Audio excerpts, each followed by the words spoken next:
it was like Cold War is just brainstorming and there's no bad ideas in brainstorming, except of course there are bad ideas.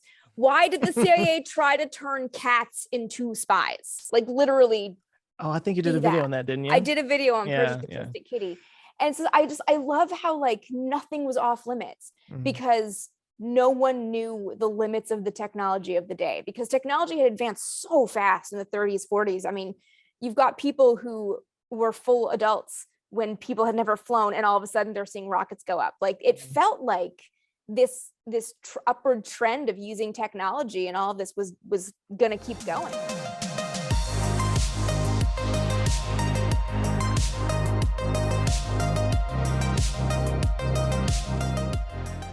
Amy Shira Teitel is a fellow science communicator and YouTuber. Many of you may be familiar with her channel Vintage Space, which is now called The Vintage Space for reasons that we get to in the interview. But unlike myself, her reach goes far beyond her YouTube channel. First of all, she has a master's degree in science and technology studies. She's written for publications including Time, Scientific American, Discover Magazine, and The Guardian, just to name a few. She's appeared on shows on the Science Channel, the Travel Channel, and Netflix, and was a former host at D News. She's written multiple books, including Breaking the Chains of Gravity, Apollo Pilot, and her most recent one, Fighting for Space. And as I find out at the end of this conversation, she speaks ancient Greek. Because, yeah, now she's just showing off.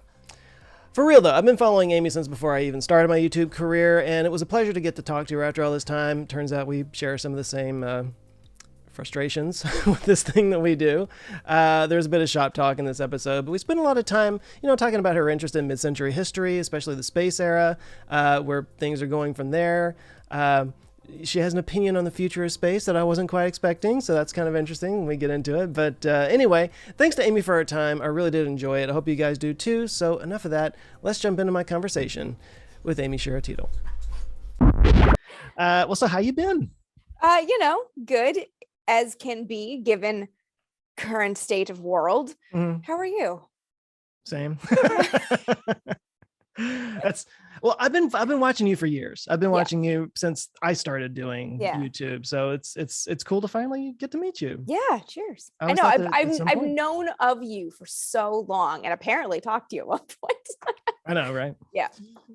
I'm the worst about like I'll meet somebody and then totally forget, and because of that I assume that nobody ever remembers me either. Yeah. And then I do this thing, it's like, we met at this thing, and they're like, yeah, I know, idiot, and I'm like, well, okay. I do the same though. I will assume people don't remember because I will space on things and be like, were you at that thing? Because I've been to X event 7 years in a row.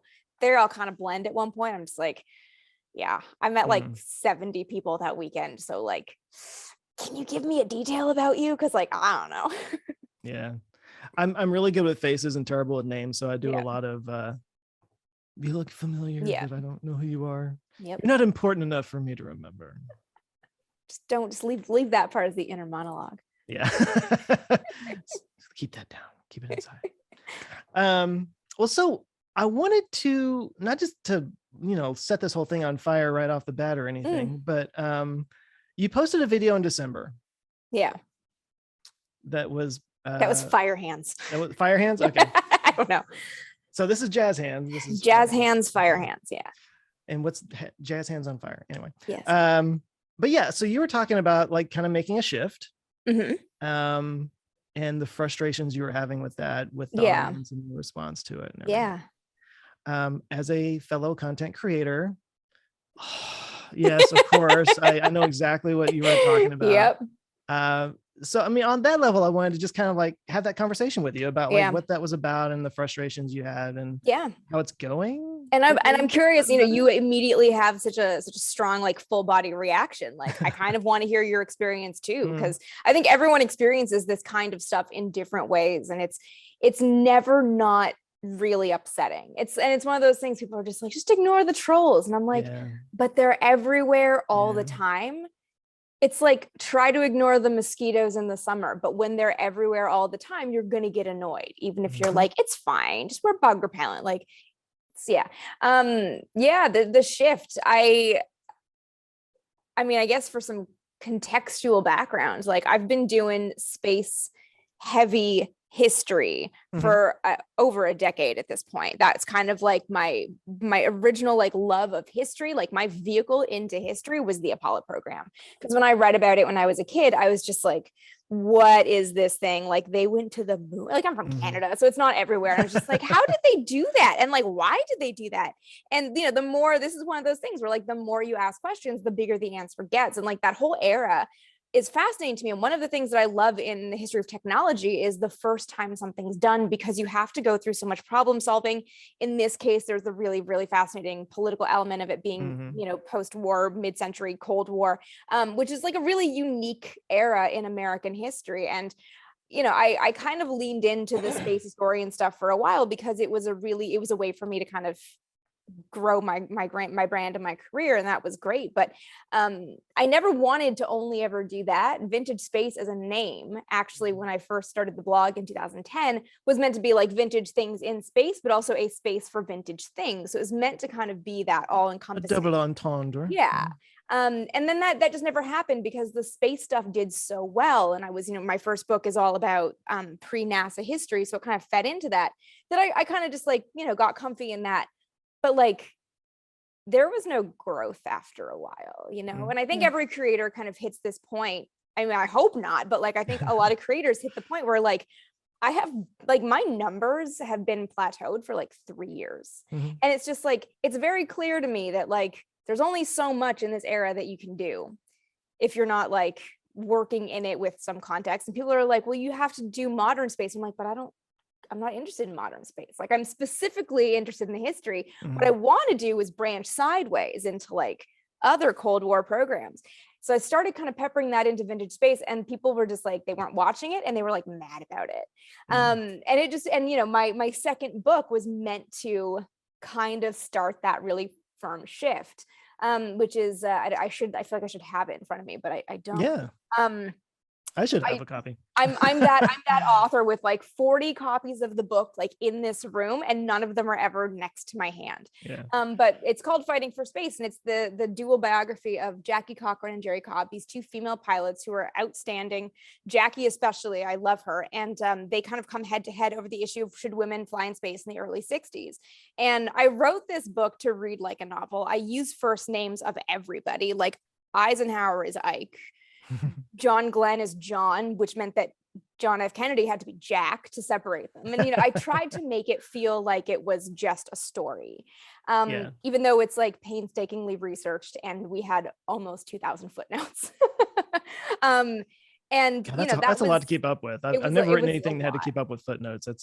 It got to, there was a point on my draft where the page had like this much writing and then this much footnotes, and my editor was just like, we're gonna have to figure out what to do with this. I'm like, I know.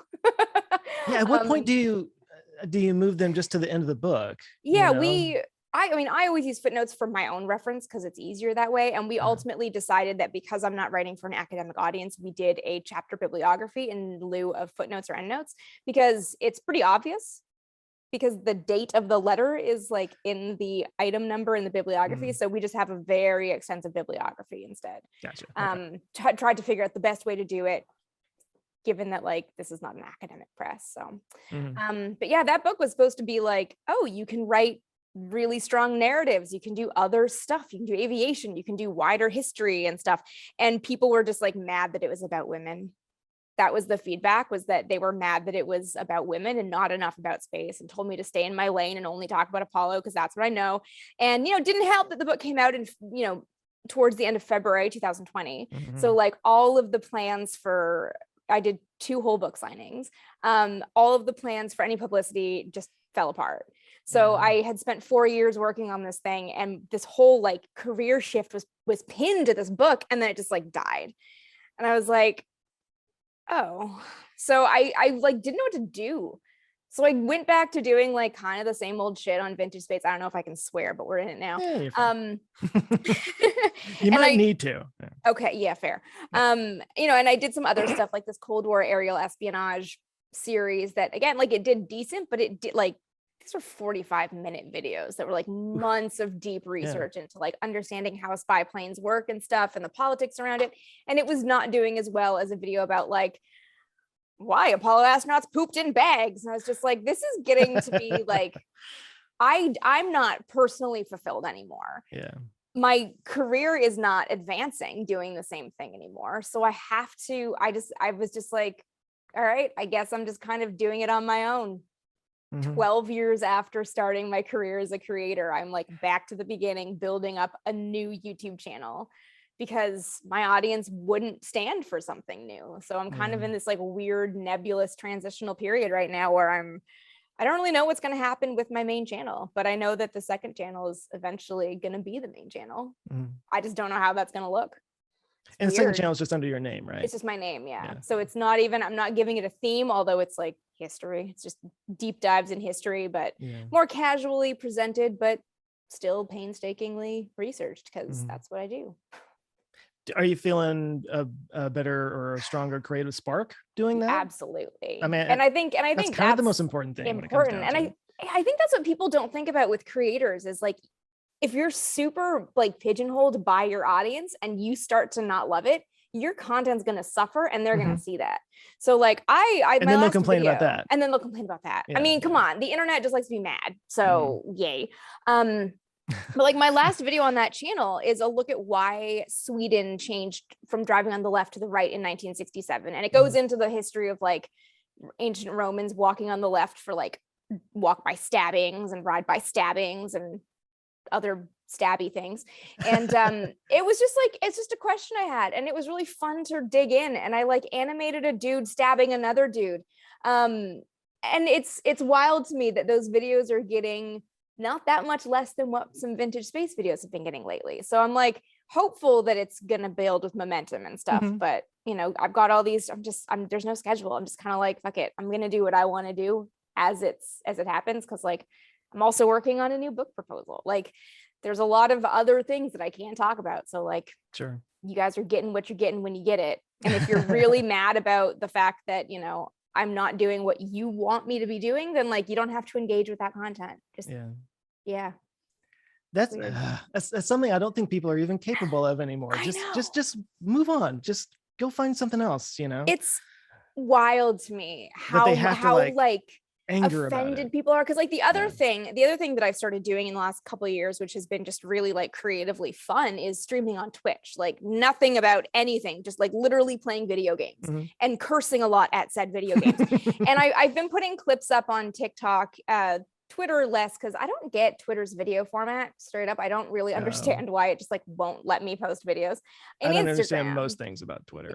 I kind of hate it. But I had someone comment on a clip. I forget what the clip even was, but they were like, I follow you for science, not to watch you play Mario. When are you getting back to the real deal? And I'm just like, I make a lot of content across a lot of platforms. Feel free to not engage with the things that don't interest you. And then I remove the follower from my account so they can't follow me anymore. Yeah. But again, like, don't watch it. Just don't watch it if it's not your thing. I follow tons of people that like, I like this thing that they do. I don't like this thing. So I just scroll past it. And because I like the one thing, whether it's like an artist or a musician or something, it's just like, I don't need all of this stuff, but I want these updates. So I'm going to follow you. People need to express their distaste. I am so disappointed in you. That's when I get the most. I am so disappointed in you. And I'm like, dude, you're not the first person. Why are people disappointed in you? I'm actually me personally, or? Yeah. Why? Like, what's the feedback that you get? Because I feel like it sounds really bad to say, like, I'm heartened by it, but like, I'm a little bit impressed that male creators get it too. Cause I feel like, you know, so much of the backlash I get is like, it's very thinly veiled sexism. So whenever I hear about my male friends who are creators or, you know, professionals that do something hobby on the side, that's very public as well, I'm like astounded that they also get the like, stay in your lane comments.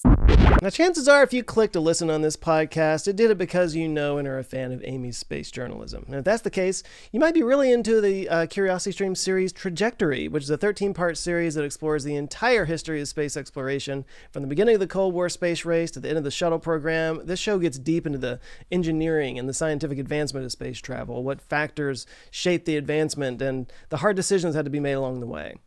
That, of course, is just one of hundreds of documentary series you can find on Curiosity Stream from some of the best filmmakers around the world. If you like space stuff, you'll never run out of interesting stuff to watch. More into history, same. Art, science, We could keep going. It's all on CuriosityStream.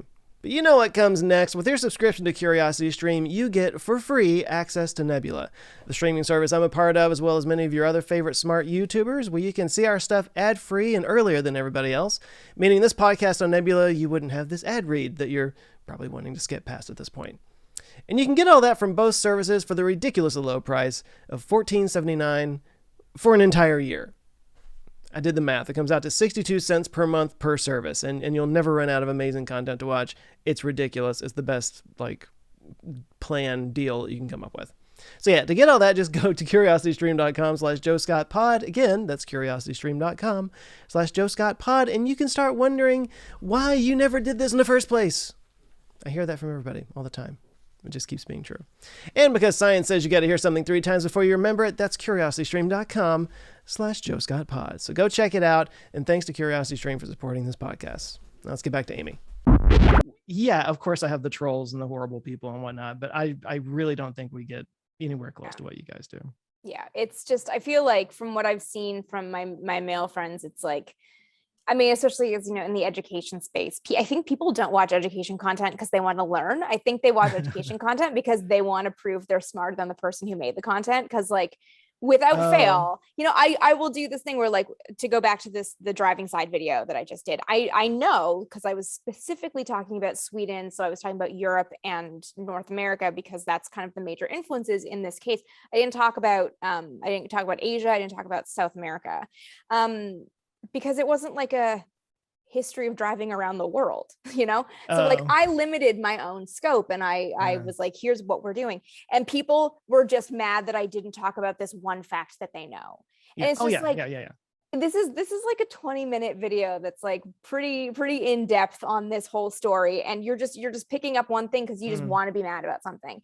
And I feel like men get that too, but I feel like the thing that might be unique to women, or less common for men at least, is that if they can't find fault in your work, they just fault you as a person.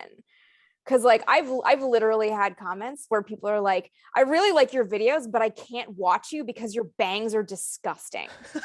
Someone actually said that my bangs make them seasick. And I had somebody once who was like, oh, I finally realized what I don't like about you. Your ponytail is so messy. I can't even listen to you because your hair.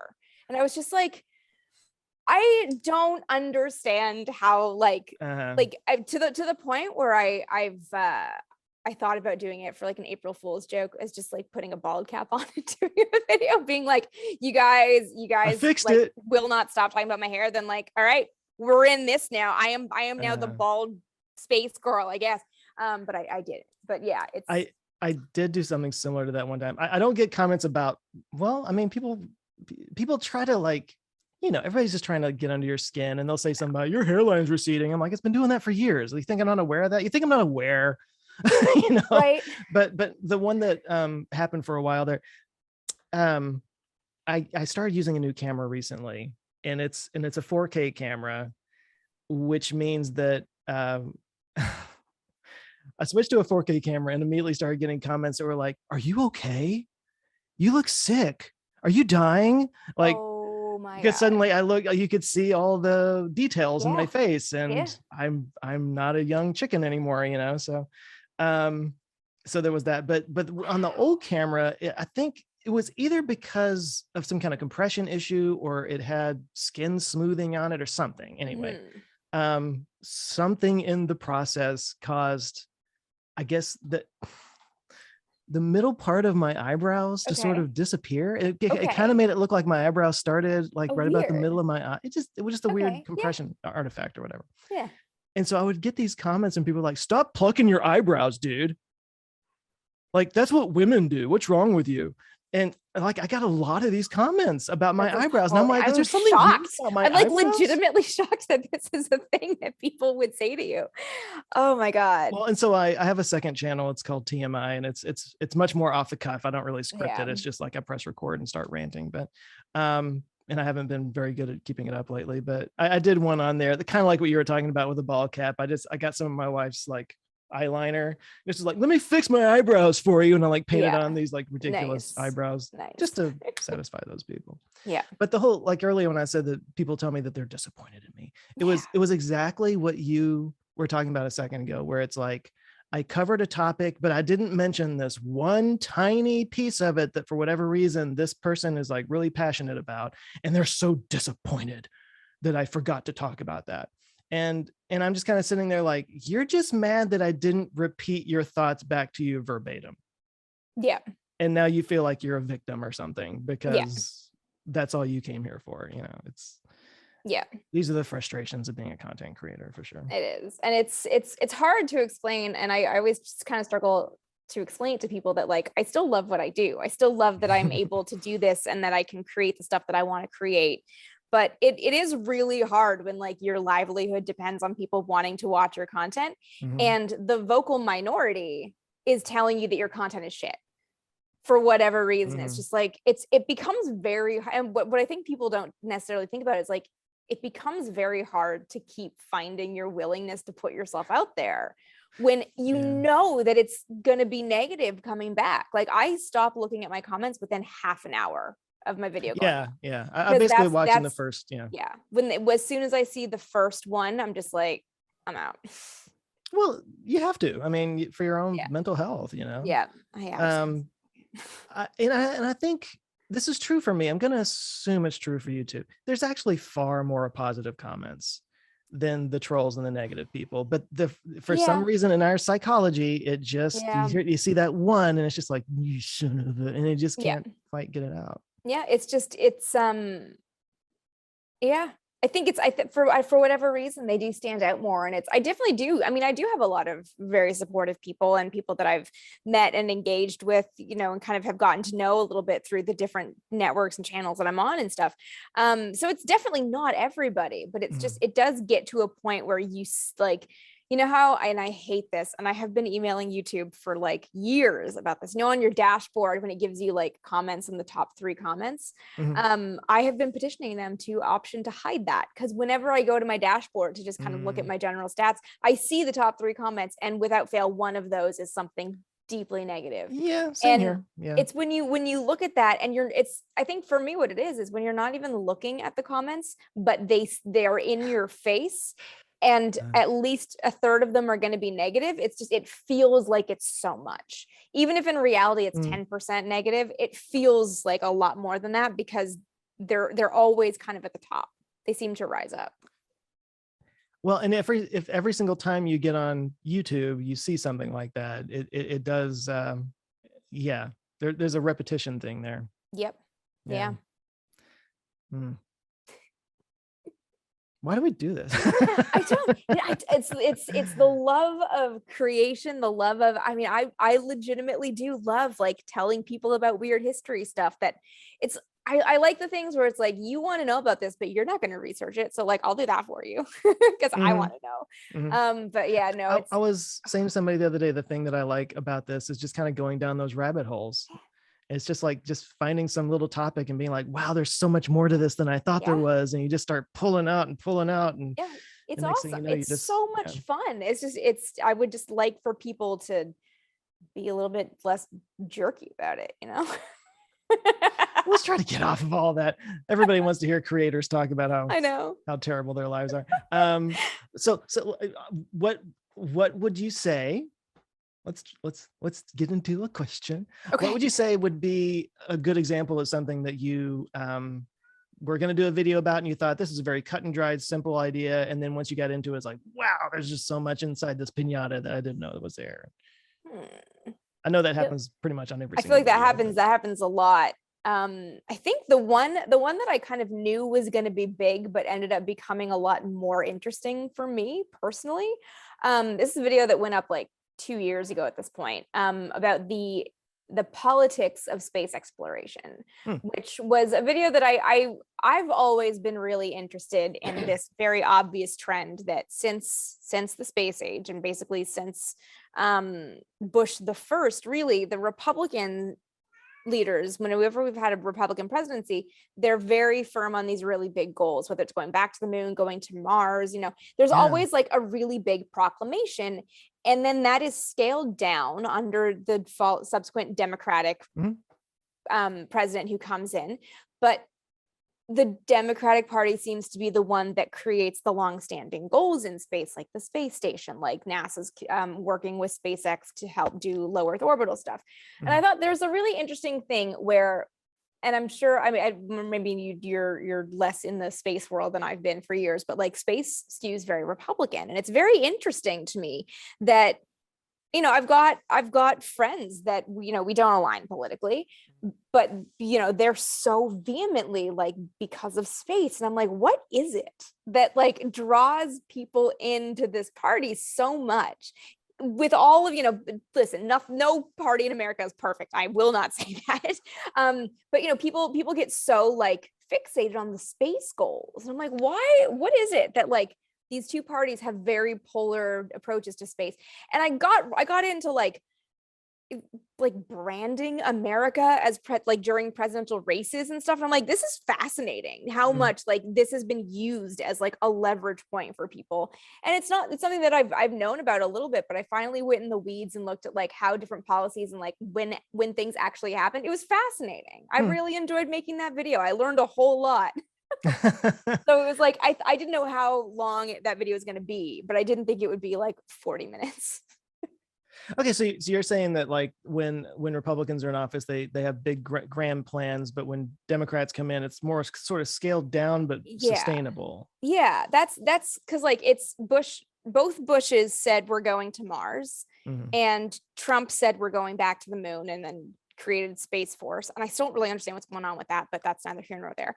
And you know, the space people get really mad at Clinton and Obama for canceling those plans, even though some of the biggest things that they point to as things that are really exciting are things that were started under those administrations. So I feel like there's a really strange thing where space people are very firm and like, I only want the person. Like people will literally ask me at conferences, like, how do you not love this person? They're going back to the moon. I'm like, but why do you want to go back to the moon? Like, what is that doing for us right now? Why are we doing this? Explain to me why it's necessary and I'll get behind it, but like, it's not. I still don't know why we're going back to the moon. So you're talking about Artemis now? Yeah. Okay. Why? Also, I hate the branding on Artemis, but that's neither here nor there. I'm like, why? Like, there's nothing that we need to be doing going to the moon right now. It's just a show of like, we can't survive long-term in space. We're not like, there's no real need to start doing colonies because we can't really go anywhere else yet. Like there's so many other problems with long-term space flight that we can do it more safely on the ISS or another space station instead of doing the much riskier move of going to the moon, when like we don't have the money to go to Mars or the ability to send people to Mars. Like we're kind of doing this thing and then we're like not able to do anything else. So it's kind of just like a thing. I don't know. I don't know. So would you prefer that we continue making space stations like the ISS? Because I mean, it's going to have to come down eventually. I know. Yeah. I think my big thing in space is like, what are our actual long-term goals here? Because like, I think I really do think there's a lot more that we should be focusing on with robotic missions to actually understand what we're facing if we're going to send humans to different places. Like we're fixated on Mars because it's easier and we know more what we're dealing with on Mars, but like maybe that's not the most exciting or fruitful place to send humans. So should we be looking elsewhere? There is no great place to send humans. There is, and that's just it. Like why are we so fixated on putting humans on Mars? Like seriously, explain it to me, because like I will be the first to say Apollo was ridiculous. Like it was a pissing contest. It was. Yeah. Stop saying I've said that that it many was times, because of might. It was a fucking pissing contest. Yeah. And that's why I really hate when people are just like, how can you not want to go back to the moon and recapture Apollo? And I'm like, because it's not the Cold War. There's no space race that's pushing you to do something batshit crazy. We're doing this because people want to recapture the glory of something that they weren't involved in. Or some of them were, maybe, if they're still around. But, you know, it's like, it's a very different time. So like, why are we really doing it? Why do we need to spend this much money on things that are not necessarily going to bring anything back? Well, we don't have long-term goals. We don't have a good structure for like, here's our plan for the next 80 years. And we'll adapt it as technology changes. But here's the ultimate goal. And here's why we're doing it. Like space is weird. When you think about it, like space exploration is really weird. It is, but it kind of isn't to me. I mean, I mean, okay, so if you when you're saying we, I think you're talking NASA, right? Or the US government in general, or just humanity in general. I think humanity in general, because I think with NASA, I mean, NASA and Roscosmos have such a leg up over other countries that are involved in space, right? Like, so for India, for Israel, for other countries that are starting to do it, a lot of it is these early technical demonstrations and kind of learning how to do things that NASA was doing in the 60s. So like, I think they're at a different phase, and then working together on international things is kind of helping fast track them to get more science and data done on these missions. So yeah, I am kind of, I guess, thinking humanity. Okay. It's like, well, I mean, so you have like your Elon Musk who wants to start a new civilization on Mars because someday an asteroid's going to wipe us out here or something. You know, that talk about thinking long term. Yeah. So that's kind of where he's coming from. Whenever it's something like Artemis or, you know, a NASA thing, there is a lot. I mean, NASA's kind of a big jobs program. Yeah. You know, like that's why they've got, you know, places in all the 50 states or in as many of them as possible, you know, and so they can get some pork barrel spending to all the different states from the senators and stuff. So I'm not anti-Artemis. I'm kind of, this is not the conversation I thought we'd be having. No, this is interesting. I'm not anti either. I just feel like, go ahead. Well, okay. So there are some that are like sort of the Elon, like just go straight to Mars because that's the best opportunity. It's not good, but it's the best opportunity we have for setting up an outpost somewhere else and you know, being multiplanetary. Yeah. And then there's the let's set up a base on the moon, and that can be like a way station to the outer planets or whatever. And I can even understand like kind of using the moon's momentum to sort of like give you a little bit of oomph to head out from there and stuff. If you can mine fuel on the moon, you can mine fuel, you can get further. That I totally get. Yeah. Some people are against that because they're like, it's so much infrastructure and doesn't really give you that much, whatever. I guess we'll see. But I made an argument. I actually just did a video recently on NASA's original post-Apollo program ideas. The Nixon Space Task Force group that got together, and they wanted to get to Mars by 1981, and they had plans for lunar bases and multiple space stations and stuff. And a lot of it is kind of what we want to do now with a lunar space or a lunar space station, lunar bases. So we like fly to low Earth orbit and reconnect and then go out to the lunar orbit, and there's like this sort of infrastructure system to go between here and there. Of course, if we ever manage to get fusion going and there's all that helium-3 on the moon, that would be beneficial, but you know, that's not anytime soon, unfortunately. So I get the logic behind it, but sorry, when I was going back, the post-Apollo program video, I was making the argument that like going to the moon, there was like this massive uptick in like PhDs that happened after that, and people that like got involved in the sciences and stuff. It's one of those little intangible things that you can't quantify, but I think does improve the world in a way. Because I think so. I've two things have come to mind as you're talking through that. Is like, you know, I do understand the value of setting up a base on the moon for deeper space exploration, because we can get a lot of done with humans on board. I mean, even just like having a rover on Mars that's controlled by a crew in orbit. That takes out your light time delay. You can get a lot, send a team of geologists up with remote operators. You'd get so much more out of that mission than we have from anything. And that would be very cool. Considering, you know, the challenges of landing humans on Mars. But I think when I think about the imminent moon missions, I'm like, but are we close to doing that? Or are we going to the moon as like a show that we can, even though we're not ready to start building up that infrastructure yet? It seems premature to start talking about the excitement of going back to the moon when there isn't like, you know, the next big goal is this, and here's kind of the plan that's going to take 30 years to set it all up. It's kind of like, we have this mission. Okay, be really excited. And the fact that like, and you know, I mean, I get it. NASA's a jobs program. I've gone down the weeds a little bit on like how all the places were set up. And I mean, I bet that is interesting, Dryden, actually. it is very interesting. Yeah. The Dryden high-speed flight station, well, it used to be called the high-speed flight station, then the Dryden flight station is now the Armstrong Center. And I'm like 90% sure, I don't actually know this, but I'm like reasonably sure that they changed the name from Dryden, who was arguably a more important figure for aeronautics than Neil Armstrong was, to Neil Armstrong's name, because you can't close a building with the national hero on it. Yeah. The Lewis Flight Center, I think, is now the John Glenn Flight Center. These things are the Ames Center is wind tunnels. It's not someplace that needs to exist anymore. So like that one is probably a little bit facing some kind of closure, but like it is a jobs program. If this is designed to inspire the next generation of scientists, say that. Don't mask it in this like to recapture the glory, or like just say like we really want to do something inspiring and exciting because we want to stimulate the science economy of the country and the world. Just say that. That's fine. I'm cool with that. We frankly need to be smarter. So like let's just own up to that. Yeah. But to just leave it as this nebulous thing is just like the branding of it feels really weird to me. I hear you. I have not done this video yet. I kind of just got started on it, but with Artemis 1 supposed to be going up in the next couple of months, I was like, what exactly is the whole Artemis plan? Yeah, because I know that they want to put people on the moon by 2024. Yeah. Sorry, what'd you say? I said, when you make that video, ping me, because I want that answer. Well, okay, so I did like some preliminary research the other day, and it's like, there's Apollo, or sorry, I said Apollo.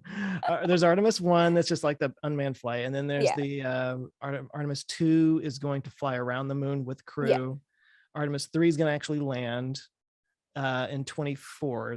Well, I thought it got pushed back a little bit, actually. Of course it did. But then after that, there was like 4 that would be, I think, for the Gateway, launching some components for the Gateway, and then 5 was another landing with like a rover, and then after that there was just like proposed missions 6, 7, 8, 9, 10. We'll see what happens, and that's a lot of time for administrations to change and priorities to change, and it's a lot of time for technology to change, to discover something else that will change what the focus needs to be. Like I feel like people, and I mean kind of like the everyman at this point, it's like people don't really understand how hard space is, because we see it very often and it feels really routine, but it's not. Like it's hard, it's expensive, it's dangerous, it takes years to create anything like this. So like, as like cool as it is, it's one of those things that like I feel like it almost feels like we're taking it lightly. And, and within all of that mess, I'm actually a huge defender of SLS, which people are always like super down on. At least the design of the rocket, I think, is really interesting. I love the idea of creating something modular that can do multiple things with just interchanging parts that can be mass produced. I think that's a really great rocket design. That's the part that I feel like is getting overlooked, is like, we have this like developing a thing that can just be configured for so many missions is like actually a really good capability to have. So like, why are people so down on the way that it's gotten together? Is a hot mess, but like in concept, I think that's actually a really interesting thing to have in a space arsenal. I think that we've gotten so quickly used to the idea of reusability thanks to the Falcon 9 and whatnot, that the idea of like launching this whole thing and none of it's reusable is just like, what? And of course it's very expensive. But I will say I really want to see it go up, because I never got to see any shuttles go up, and I want to see some solid rocket boosters do their magic. It's just massive. It's so cool. But I mean, I agree with you. Like the when I first saw the design for it, I was like, this is just like a Frankenstein Apollo space shuttle hybrid here. And like, I'm all for reusability, to be clear. It's the modularness that I think is really interesting in that rocket's design. So yeah, it's an interesting rocket. It took way too long and spent way too much money on it, but it seems like the piece of the puzzle that will be useful in like a multitude of different ways. I just, if it can be produced a little bit more cheaply and more reliably, and that's at the space is hard. we'll see how long it goes. And Yeah. the other thing is that you know, SpaceX got picked for the lunar lander, which is going to have to go up on the Starship vehicle, and there's a part of me that's like, so why are we building all this other stuff if we actually, I mean, assuming they can make it work the way they want, it's still an assumption at this point. Yeah. Until they do it, they haven't done it. Yeah. Yeah. But I really feel like if they do make that work, it's just SLS is gone. That's definitely going to be a really hard part. It's just like, you know, NASA's been working on this really interesting design for so long, but has been stuck by its own like heritage almost to where I don't, I mean, I feel like I wrote this in a blog like a decade ago that NASA should probably actually scrap it, give low Earth orbit stuff to SpaceX and focus on like the heavy lift deep space mission stuff and like divide and conquer that way, as opposed to just building different versions of the same thing from different companies with different levels of success. I mean, it feels very, very messy. I think that's kind of what they're doing though. Yeah, maybe that's kind of where things are trending. And like people ask me about this stuff all the time, and like straight up, I'm not following this news. Okay, so here's the deal. Like I knew that you're sort of pivoting away from space and there's other things that you're into and all that. And I wanted to make sure that we don't, I was like in my head, like, don't talk about space too much. Don't talk about space. And here we are, we're 45 minutes in and we've been talking about space this whole time. So clearly you still enjoy it a little bit. I do enjoy it. It's just like people ask me to kind of go into the weeds on like explaining Artemis and stuff. And I'm like, I can't. Yeah. What I can do is give you the backstory of like where all of these things came from and explain to you why what we're doing now is not recapturing Apollo. It's extremely different. But at the end of the day, like I'm not following, I kind of see the headlines, but I don't get into the weeds on like the latest engine tests or anything. Yeah. So, okay, you know what? Let's go back to the questions I should have started this whole interview with in the first place.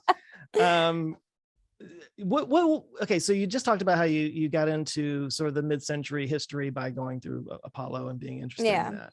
So what is your actual background? Is it journalism? Is it history? Were you a history major in college or something like that? History of science is actually my background. My bachelor's degree, I have a bachelor's of combined honors in history of science and technology and classics. So I can also read ancient Greek because that's useful. And then my master's is in science and technology studies. So I've always done. You can read ancient Greece in Greek? In Greek, yeah. I studied ancient Greek for 3 years because that's a useful party trick. Wow. The classics part of my major, of my honors, was I think 2 regular classes and 4 language classes, 1 year of Latin and 3 years of ancient Greek. Wow. Yeah. And you retain all that? Like you still? I can decipher little bits of it. In the driving video, I actually wrote out a Greek sentence to discuss how firm and important oxen were for the ancient Greeks. Because I learned about booster feet in writing, which is like it goes side to side on the page. It wasn't left to right like that. Okay. And it was to mimic the way oxen move in a field. And I was like, that's really funny because the first sentence I ever translated in ancient Greek was ho Dicaiopoulos tuspus eis to agra elaune, which means Dicaiopoulos drives his oxen into the field or in the field.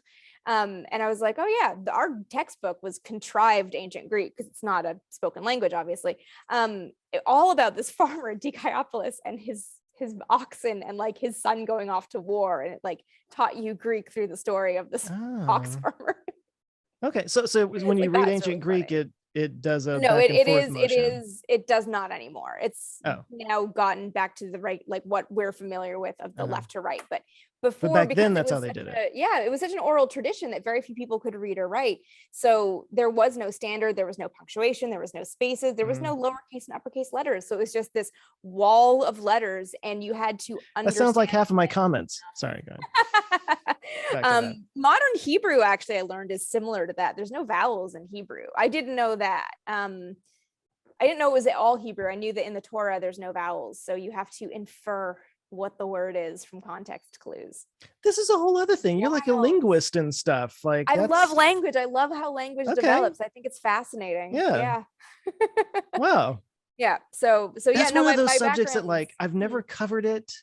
Yeah. I am fascinated by it, but I really feel like it's just so over my head. Like whenever I do like read anything or watch videos or whatever on like the progression of the English language and how our alphabet came about and the Phoenicians and all that, Yeah, I don't know how people do that. That's super impressive to me.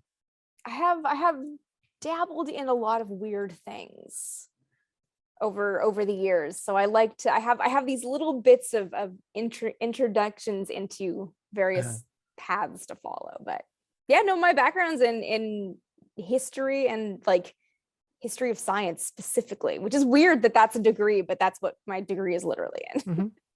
Is it just one degree? Because you mentioned like 5 different subjects there a second ago. My bachelor's is a combined honors, so it's the history of science and technology and classics, and then my master's in science and technology studies, which is again a weird discipline that's like a humanities look at science and technology. Gotcha. Okay. So what kind of things about the mid-century get you so interested outside of the space stuff? I know that's kind of what brought you into it. Are you big in, like, whenever I hear the term mid-century, I think of the design. I mean, this is an antique. I mean, yeah, I can tell just looking at you. That's what you're all about. There's a lot of antique. Almost this desk is actually a 1950s executive desk, and I love it. Mid-century design is a big thing that I love. I love the clean lines. I love that the design was like, I do find the way design is kind of like reflective of societal shifts is a very interesting thing that I know very little about, but I kind of like pick up pieces here and there. I mean, I was raised on old movies. Like Gene Kelly was my first celebrity crush.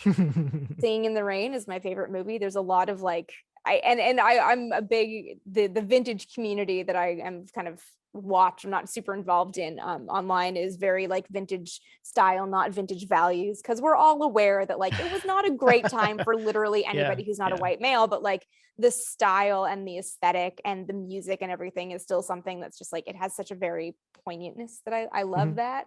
So there's all my dishes are vintage. There's a lot to that, but there's one thing that I just love about the 50s, like probably like 45 to 70, we'll say, is like a very interesting time in America where America was suddenly a superpower, did not know how to deal with being a superpower, had all this technology, had all this money, and people had all this freedom for the first time after living through the Depression and then the Second World War, that it was like this very weird time where for like regular people, there was no limitation. You could finally go and do and be whatever you wanted to be. And you see this really interesting like social shift happening, even though it was also the era of get back in the kitchen. You know, you were Rosie the Riveter, now be Rosie the Baker. But also on like a political level, there was such a shift happening. Like this is when the parties flipped over civil rights, which is such an interesting thing that happened, which is actually what I just started researching a little bit about it because it feeds into some other stuff, but I am researching the party flip and like how that worked and what it was exactly. But then like you have the government suddenly, like it was like Cold War is just brainstorming and there's no bad ideas in brainstorming, except of course there are bad ideas. Why did the CIA try to turn cats into spies? Like literally. Oh, I think you did a video on that, didn't you? I did a video on Percy the Acoustic Kitty. And so I love how like nothing was off limits because no one knew the limits of the technology of the day, because technology had advanced so fast in the 30s, 40s. I mean, you've got people who were full adults when people had never flown, and all of a sudden they're seeing rockets go up. Like it felt like this upward trend of using technology and all of this was going to keep going. And it kind of has, but not to the sort of like the same visible degree. But the 50s especially had this really interesting, all of these things trying to subsist together is just a very wild period. Yeah. I like that explanation. So can I tell a quick story, not to derail too much? No. I want to get back to that. Was it last weekend? Not this last weekend, but the weekend before that. I went down to Houston for the 50th anniversary of Apollo 16. They had this like celebration thing down there. Charlie Duke, the commander, I believe, on that one. He's still around. He is. He's a very nice guy. I did. I met him. He gave a little talk, and like everybody went out a dry eye in the house. He was very, very good speaker. Yeah. But anyway, while he was doing that speech, he was talking about his father was born, I think, 5 years before the Wright brothers first flew. Okay. And he was like, I often try to imagine what it must have been like to be somebody that was born before humans ever even took flight, and then watch your son walking on the moon. Yeah. You know? And then he said, and And then I look at my kids and they didn't think there was anything weird about it at all. Yeah. But that's also because they were in Houston and like all their neighbors were astronauts. He was like Neil Armstrong lived two doors down, and Gene Cernan was over there. And all my kids' friends had parents going to the moon, so they didn't think anything of it. Yeah. I just thought that was an interesting little. Yeah, it is. It's really, really interesting when you think about like people's experience of that specifically and how much it's like, yeah, for some people it's like, of course. I've got, you know, friends whose parents are astronauts and they're like, yeah, no, your dad doesn't go to space? Yeah. Your dad never left the ground? Yeah, weird. No, it's interesting. It's an interesting way to think about it. Yeah. Just really quickly, because we're talking about like a mid-century design and whatnot a second ago. It is my favorite style. Not that you can see it behind me or anything, but all of our furniture downstairs is like sort of inspired mid-century kind of thing. Yeah. But a couple of things. I'm watching 2 different shows right now that are steeped in that era. And it's just kind of gotten me on a little bit of a kick on all that. But one is the Fabulous Mrs Maisel. I have not watched that, and I know that I should because I hear it's fantastic. It's good. It can be a lot sometimes, but it's in that, it's like 1960. I mean, you know, and like if you like the design aesthetic, you'll go gaga over it because it's just beautifully shot and everything. And the other one is For All Mankind. On Apple. What do you think of it? Have you seen it? I watched the first season. Okay, I'm like maybe halfway through the first season. Okay, I'm like 4 episodes in or something. Okay, but I did that post-Apollo video that I was talking about. I was talking about all these like plans that they had made, and I guess some of those were in that show. Yeah. And I got a million different comments like, I can't believe you're not watching that. I'm so disappointed in you. Oh, but, my God. What I got was I can't believe you don't love that show because of the women. And I was like, listen, let me tell you, as someone who has lived with Jerry Cobb for the last like 4 or 5 years at this point, Molly Cobb's character is obviously Jerry Cobb, but she was still alive when they were filming it, so they couldn't call her Jerry. But yeah, listen, I spent a lot of time with Jerry Cobb. That's Jerry Cobb, what she wishes she could have been. Jerry Cobb was. Is that who's in your book? Yeah.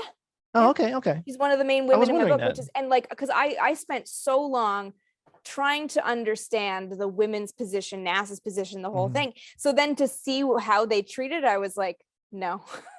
I was like, none of this is working for me. The attitudes of like, you know, as an astronaut, you can't be like, well, it's my way or the highway, bitch. Like you have to be a team player. And I'm looking at these personalities and I'm like, not one of you would ever be emotionally fit to fly. But the Molly character, like Jerry Cobb was very like, she talked like this and she was very muttery and she was, you know, she had that demeanor. And I'm watching this girl who's just like, I'm like, oh no, not even.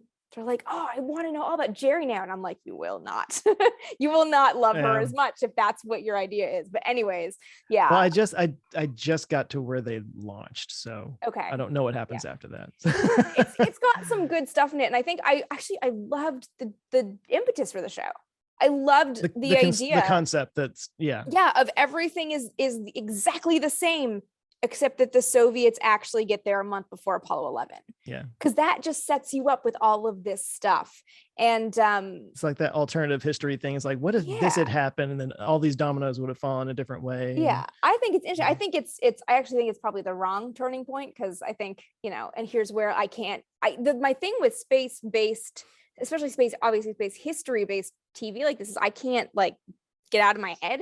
Cause like after Korolev died in 1966, the Soviets had no chance in hell of landing a man on the moon. Like there was no way. It would have been. He was the guy who ran the Soviet. He was the guy who was. He was their chief designer. He was kind of their equivalent of Werner von Braun almost. And so you know, it didn't quite make sense to me that would be the turning point where it's like everything's the same. They could have done it. It's like, well, they couldn't have done it. So you'd have to create a little bit more in your alternate history there. But like, you know, it's fine. Yeah, fair enough.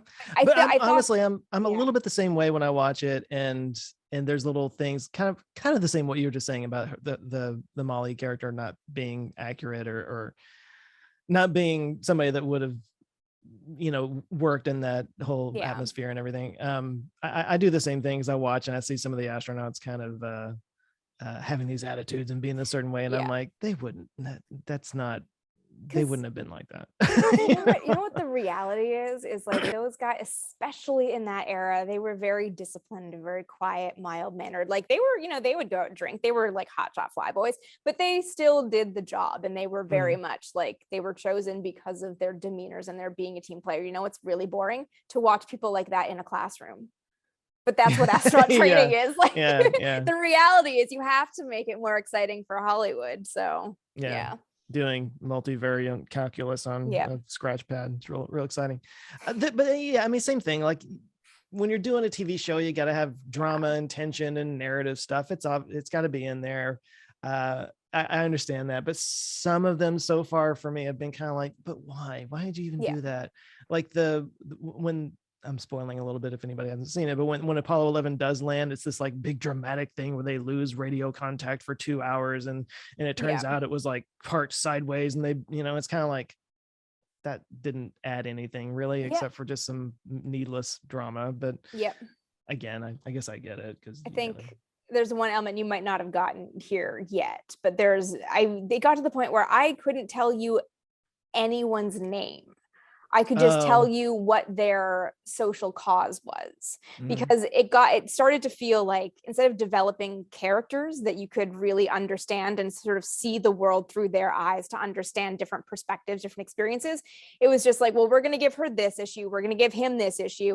And they became a vehicle for changing the entire world. So like, social justice is very much pushed forward within this universe and stuff, but the characters were so like not full humans, it felt like to me after a while. And I was just like, I don't know anybody's name. I just know that she's the girl that like she and the guy are in the sham marriage to hide that they're both gay. Oh, right. Let me into their world more, as opposed to just like showing these like sidelong glances from down the bar that are supposed to tell you something. Do you know what I mean? Like it just like that's what felt weird to me in that show. Is just like, Well, I'm enjoying it enough to keep watching it. We'll see if it continues. But. Yeah, there's definitely some stuff that I was like, this is fun. Like this is a fun alternate history thought process. I liked it. Yeah. So going back to design a little bit, since that's something we're both into. No, there's a movie, a documentary about the Eames, Ray and Charles Eames. Yeah. It's been like 10 years ago or so that it first came out. And, they developed the Eames chair, which is obviously very famous, but they worked with Herman Miller on a bunch of pieces and whatnot. Yeah. But if you haven't seen it and you're curious at all, it's worth watching. I think it's just called Eames, Eames, but it was this married couple, both of them freaking geniuses, and they had this studio where like that's just what they did, was just play with things. They were the ones that first did that orders of magnitude film where it like started at a person laying in a park and it went up in orders of magnitude through like the earth and the planets and stuff, and then it went back down to like the atoms, and they did this in the 60s with the technology that was available at the time. But so they were like filmmakers and designers, and they just had this play studio where they just played and just came up with interesting designs and stuff. And and a lot of the famous designs that you've seen in that mid-century aesthetic came from them. Cool. I'm just like, I watched it, I'm like, how do you get that job? How do you get to just like get a bunch of really cool creative people together and just play around and make a living doing that? No, some people, I feel like when you're the creative artist and you're connected and you're successful in your lifetime, which is the important part for the artist, I think, you just get to play. Well, before we wrap this up, I thought I would just kind of give you a chance. Is there anything that I mean, I know you're always going down rabbit holes because that's what we do when we do what we do, but is there any kind of rabbit hole you've stumbled down lately that it could be for something for some content, or it could just be something that you found and got interested in? It could be a book, it could be a TV show, movie. The big thing that rabbit hole I've been down is redacted. I'm not talking about what my next book is about until I see. I knew it'd be something like have it. So unfortunately, I spent a lot, like the last 5 days I have been working on, because I'm looking for a new agent, which is just not something I wanted to have to do, but that's okay. We're doing it. As a literary agent. Yeah, literary. So I've been working on the proposal. I've been working on the sample chapter. So I am so lost in redacted right now, but yeah, no, I think the big rabbit hole that I've been thinking about and I'm about to go down, so I don't really know what it is yet, but is looking at the party flip in the 60s and kind of that's something. It's, I mean, I can tell you my next book idea is mid-century, so like, you know, no surprises there, but the party flip is something that's a little bit relevant, and it's something I've always wanted to understand. The other thing that I announced it last year and I am still working on it, is just like, it's secondary, is I'm doing this deep dive over many months of American history, because like, I'm not from here, I wasn't raised here. America baffles me in a lot of ways, and America's kind of identity, this idea of American exceptionalism, American nationalism is like nowhere I've ever seen. And people don't totally know America's history, even if you're from here. You know, people will just be like, just have these very reductive statements of like, oh yeah, this happened. It's like, well, it's actually like a lot bigger than that. I mean, I've been looking at pre-Columbus, specifically what is modern day America and Canada. But, you know, pre-Columbus America, like, what did that look like? What do we know from the records? Because, you know, I think I've been all about that lately myself, actually. Yeah, there's a whole series I would like to do on that. Yeah, no, I've got a bookshelf that's all that stuff right there, and it's slowly coming, and I am doing it through the lens of someone who wasn't born here and who has no history of this. But, you know, I feel like one thing I always think about is people look at, you know, your classic depiction of Native Americans is the native, you know, tribe leader on a horse, except that horses were not here. Horses came from the Europeans. Right. So that image in itself is interestingly loaded, because at some point, you know, how did native called, if it's the case where people always say, you know, European settlers came in and they just killed everybody. It's like, well, they didn't, because clearly at some point there was native tribes that were able to mount horses and go to war against settlers. So like, I want to understand the interactions. And what I've been reading about is like, yeah, a lot of them killed each other. A lot of them actually coexisted. And like, it's it actually is very interesting, because we don't get taught that, and it's still kind of being figured out, because there wasn't a written history or anything. They didn't build they didn't have the materials or the beasts of burden that they had in Europe and the Middle East to build things like pyramids and long-standing structures. So even the things that they did build. So what? That's one thing that I learned about too, is mostly in Central American, the largest communities in the Americas was like the Aztec and the other one is escaping me. Incas? Is it the Incas? Is that what I'm thinking of in South Mayas. America? Mayas, thank you.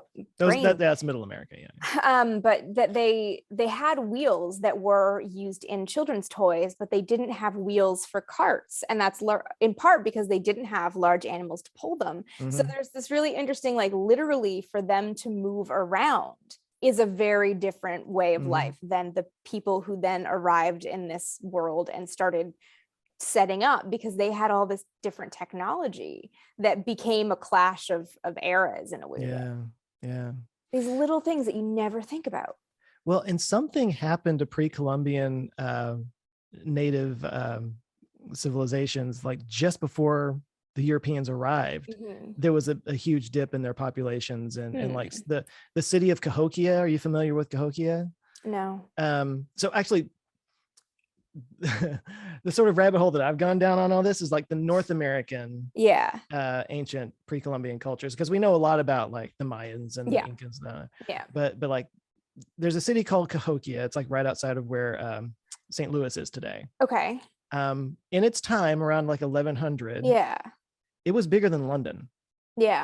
And it was this thriving community and everything, and then it was abandoned pretty quickly before or soon before like the Europeans arrived. So like there were these big Mississippian civilizations is what they were called. And they all kind of like collapsed just before the Europeans got here. So it was like a 1-2 punch. And then the disease that the Europeans brought over, of course, you know. But there's a place in Louisiana called Poverty Point that actually dates back to about the time of the Egyptian pyramids. Interesting. Yeah, and it's earthen mounds, because again, they didn't have stone to deal with. They didn't have. I read about these earthen mounds, I think.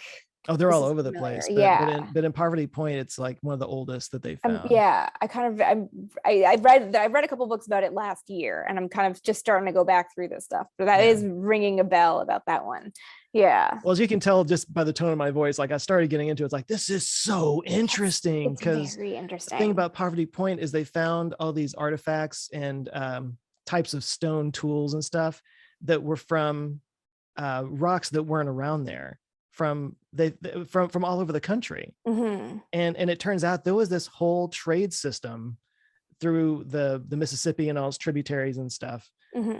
going all around like the continental United States, what we call now the continental United States. So like there was this massive trade network in like 2500 BC in North America, and we know nothing about them, and we don't know what they called themselves or what they used all this for and stuff. It's fascinating to me.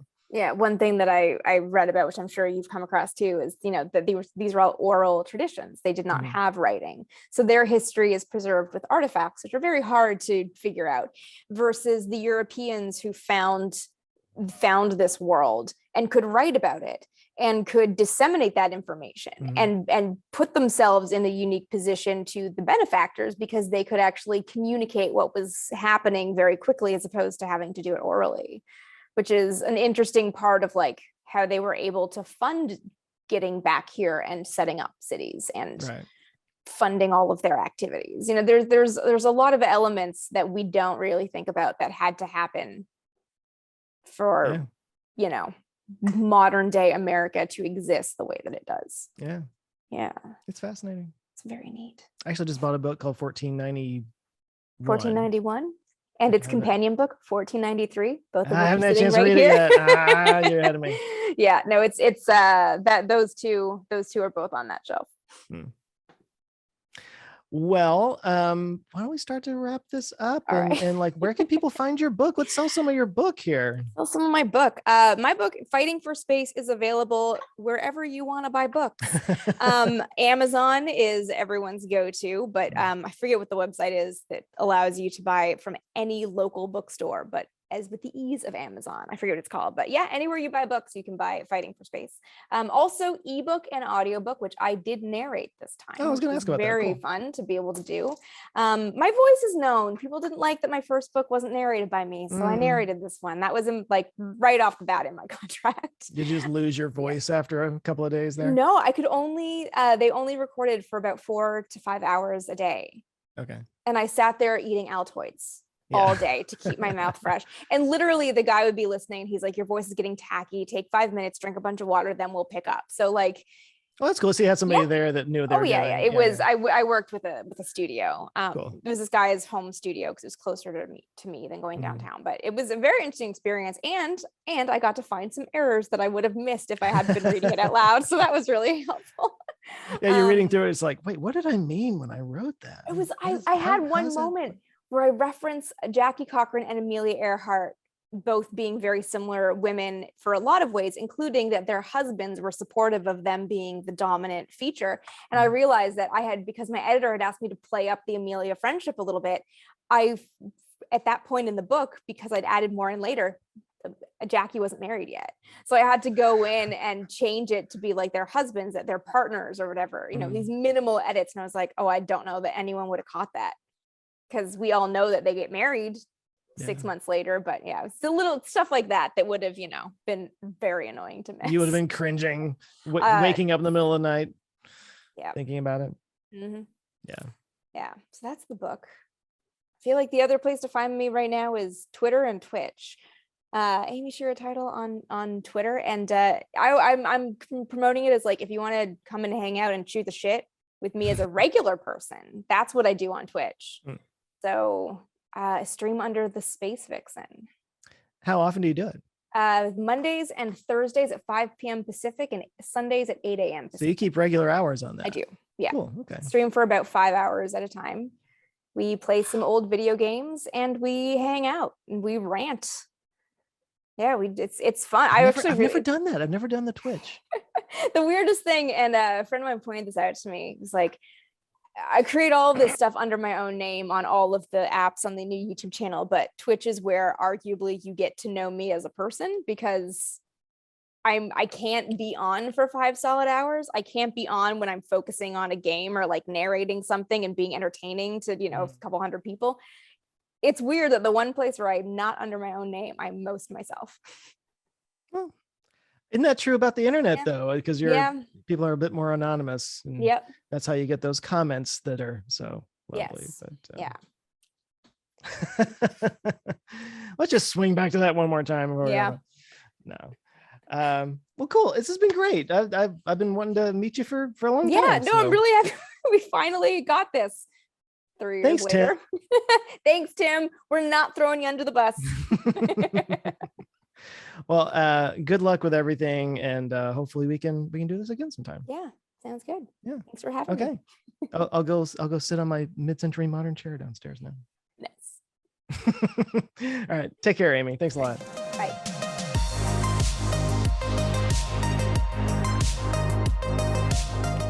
All right, thanks again to Amy for taking some time to chat with me. Hopefully we can do it again sometime. And yeah, go check out her book, Fighting for Space. It's in all the places books hang out.